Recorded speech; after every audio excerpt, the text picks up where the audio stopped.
Jesse with the Revisor of Statutes Office.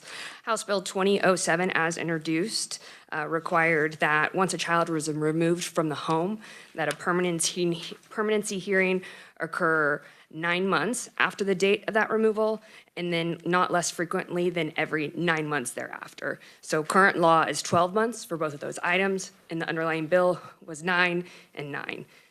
What the House did in their amendments was they changed that subsequent hearing to 6 months thereafter. So a permanency hearing, if permanency is not achieved, then the permanency hearings would occur not less frequently than every 6 months.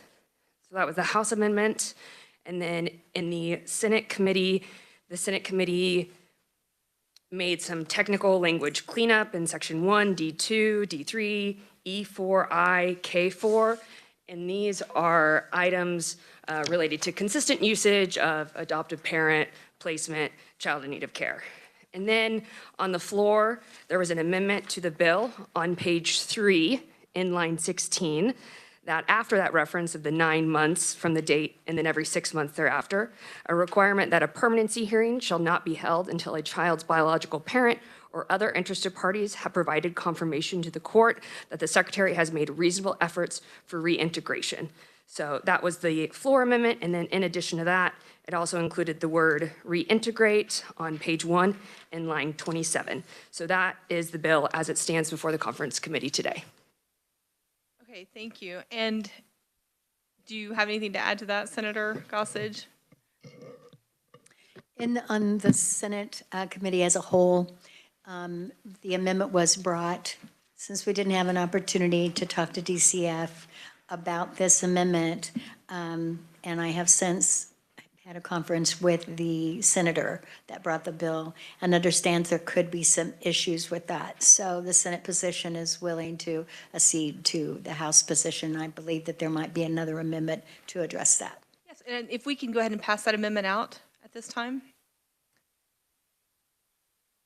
There's a couple of different options in this amendment. I'll go ahead and talk through it if that's okay, just to save time. So we appreciated the heart of the Senate and the care of the biological family. We did agree that it may cause some delays in the court, and so we came up with some different language that the court should probably already be doing, but it's good to specify and make sure that this is happening. Thank you on that. So I think we can just take this in parts. Let's do that, and then, because this is there's a lot to this amendment. So if you want to read that and see if you concur, or any thoughts you have on that? And specifically, Madam Chair, we're looking at the bottom balloon on page 1. Yes, correct. Okay, and that addresses the Senate amendment. Yes. Right.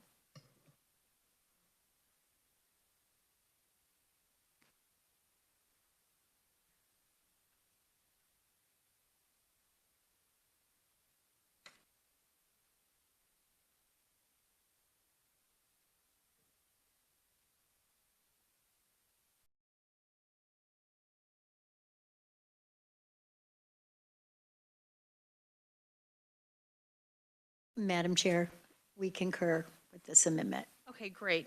And so the second part of that would be to strike that amendment that was on the floor on page number 3. And then the last part of this amendment is inserting, if you go to the very back page, it's the attachment part. This language was not in any other bill this session, but it came up from testimony that we had throughout the session. We had at least 5 committees that addressed police protective custody and the issues, just having information between DCF and police. And so this was kind of language that we all agreed upon. Ed Klump's here today. He agrees on that. The district attorneys, DCF, Children's Alliance, all came together on this. I think this is a very important piece of legislation that we want to get through, because right now DCF is not a 24-hour response time. We learned that since last fall, and this has no physical note. It's just creating an electronic response, and it gives priority to police reports, which is what I think we want. The police officers that are out there in the field, they're visiting homes, maybe they don't remove, but they have concerns. And so this will elevate their reports to DCF, and DCF will respond.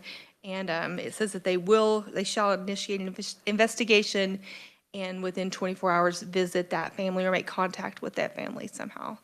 So that is our position. We would love to offer that to you. And I appreciate, you and I both serving on child welfare. Yes, this was brought up multiple times, and I appreciate Ed Klump and everybody working together on this. It's a perfect place to put it within this bill.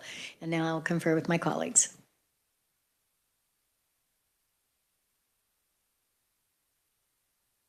Senator Clifford has a question. Yes, thank you, Madam Chair. Maybe for the reviser, I know in the last session we approved a bill regarding trafficking. And I'm just wondering, is that referenced here or this doesn't conflict with that? Representative Howerton, do you remember, Madam Chair, the trafficking I bill? don't think it was with the child in need of care, but maybe the reviser can. It doesn't conflict, it doesn't change anything with how police responds, except in two instances, and that is when they reasonably believe the child is harmed or they believe that there's a behavioral health. In those two instances alone, they shall seek other options. Those other options are like the 4 questions that DCF has been training on. Can somebody else be removed from the home to keep the child safe? Can somebody move into the home to leave the child there? Can the child go with grandparents? Those are the other options we're talking about. But I don't believe, unless the reviser has any information to add to that. Sure, I can add for context that the references to trafficking in here does not change the underlying law. So there would be no conflicts that otherwise don't exist with that. I do remember a bill regarding trafficking training, and I don't remember where that went, but there was a bill regarding that. But the language here regarding trafficking does not change the current law. Okay, thank you, Jesse. Thank you, Madam Chair. Good question. Madam Thank Chair. you. So we concur with that portion of the amendment, Madam Chair. Okay. That is all that I have, I think, in this amendment. Reviser Jesse, if there's anything I missed, you want to cover that? Okay.